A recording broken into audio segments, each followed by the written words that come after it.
The secrets. First, concealed in his right hand is a retractable cord that goes inside his jacket to a spring-loaded key ring on his belt.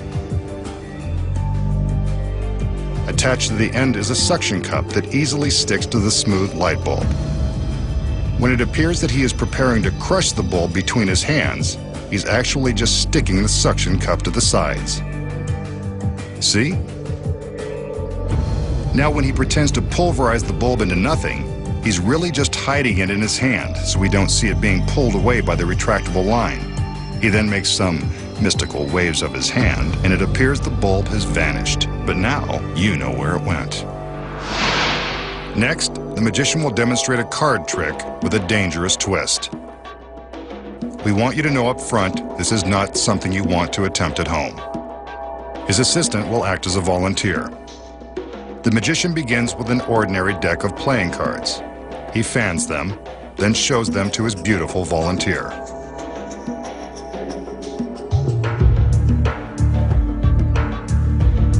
Next, he invites her to pick a card at random and write a name across the face.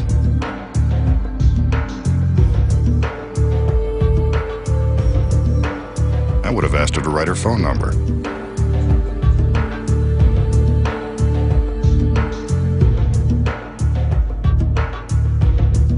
Wow, nice penmanship.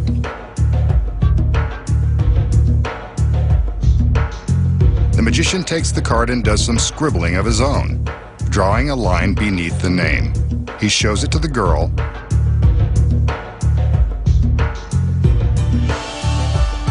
and now he begins to shuffle the cards to bury her cards somewhere inside the deck. He offers the cards to her as he removes a very imposing samurai sword from its scabbard. This sword is very real, very sharp, and is what makes this trick so dangerous. He takes the cards from the girl and positions them in his left hand. With his right, he picks up the sword. He carefully slides the sword into his hand, balancing the deck on the blade. Watch as he counts to 3 and flips the cards into the air, stabbing into them. One card is impaled on the sword, wouldn't you know? There's the girl's chosen 3 of spades, complete with her handwriting. It's a good trick to impress the girls, but I still would have asked for a number.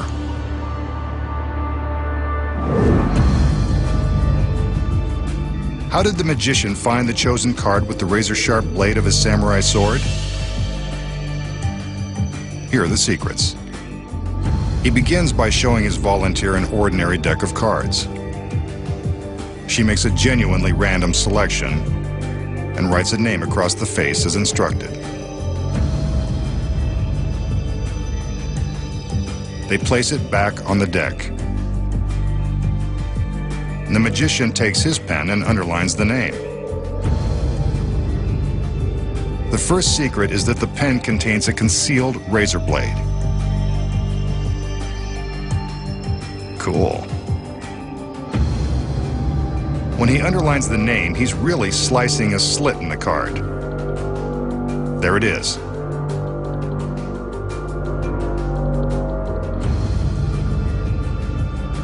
Next, when he shuffles the cards, he's really using a phony shuffle that allows the chosen card to remain undisturbed on the bottom of the deck. See? There's her card. In slow motion, we can see how he's only shuffling the top cards, leaving the bottom card untouched. Next, he balances the deck on the blade of the sword. What he's really doing is sliding the sword through the slit he cut with the razor pen.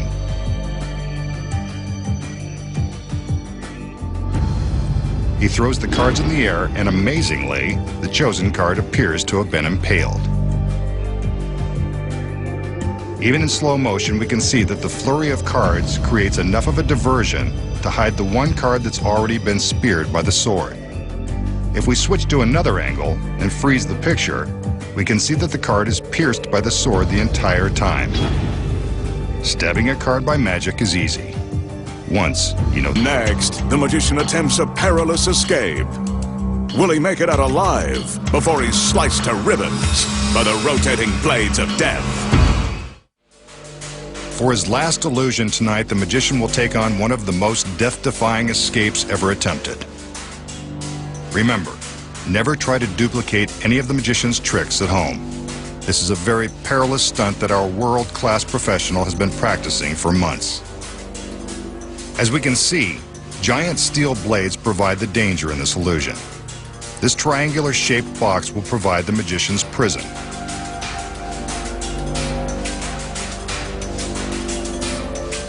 The razor-sharp blades are held at the ends of the steel rails by a rope.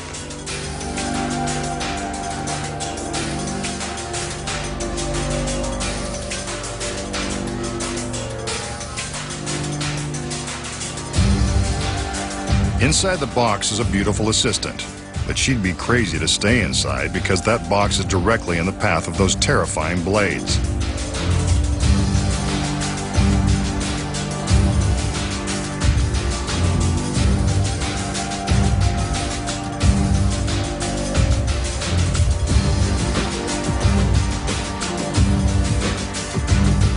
The magician releases a safety cable on one of the blades.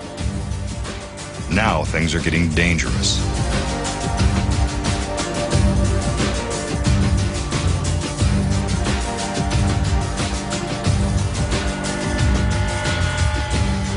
Next, he crosses over to release the cable on the other blade.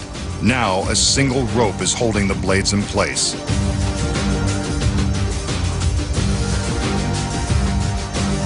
Again, do not attempt anything like this at home.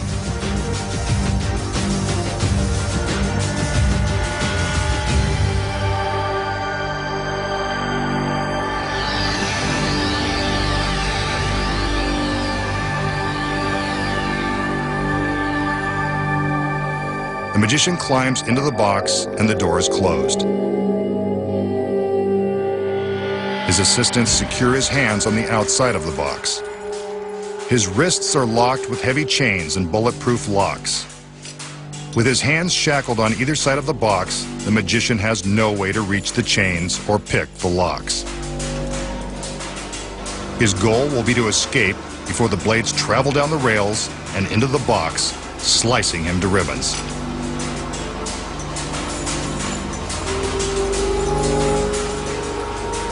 The blades begin to rotate.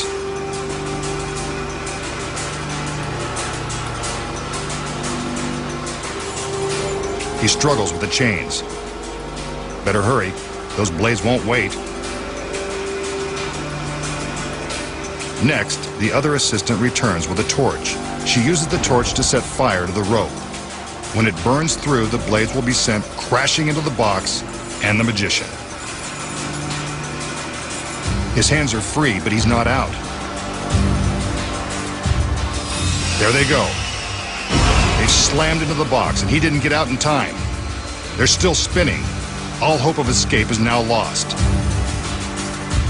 The executioner is back to open the box. This won't be pretty. He's gone. Where did he go? Right here, of course. The magician is turned into the executioner, safe and sound, with his beautiful girls by his side. How did he do it? Here are the secrets. At the start of the illusion, the magician reveals an assistant inside the triangular box. This is to show that there isn't much room inside the box. But there is room, and she wasn't alone. Hidden behind this false panel is the magician's body double.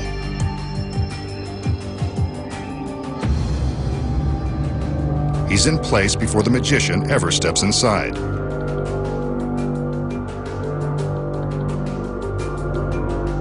When we see the magician climb into the cabinet, he's really just slipping out through the back.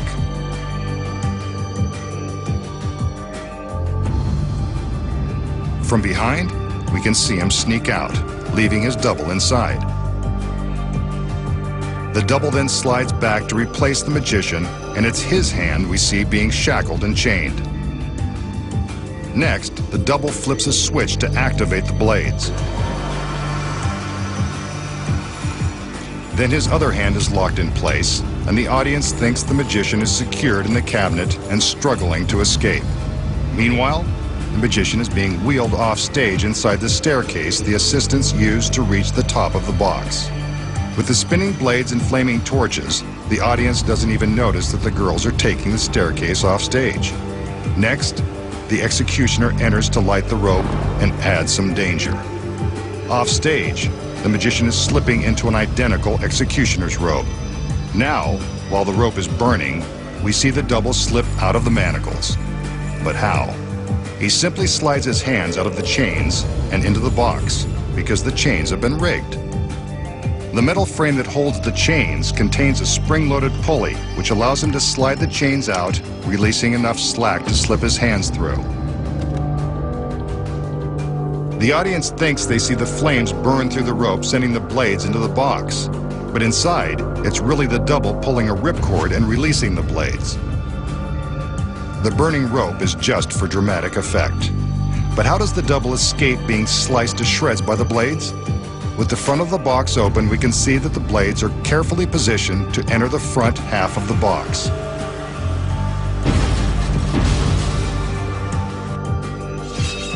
Plenty of room. Next, the magician takes the torch from his assistant and returns to the stage. We don't even stop to think it's really him. He opens the box to reveal the blades, and we can't see the double behind the false panel. He removes the cloak and reveals himself as the executioner. He may have fooled you once, but he won't fool you with this one again, now that you know the secrets. Next time, the masked magician returns to reveal more of magic's biggest secrets.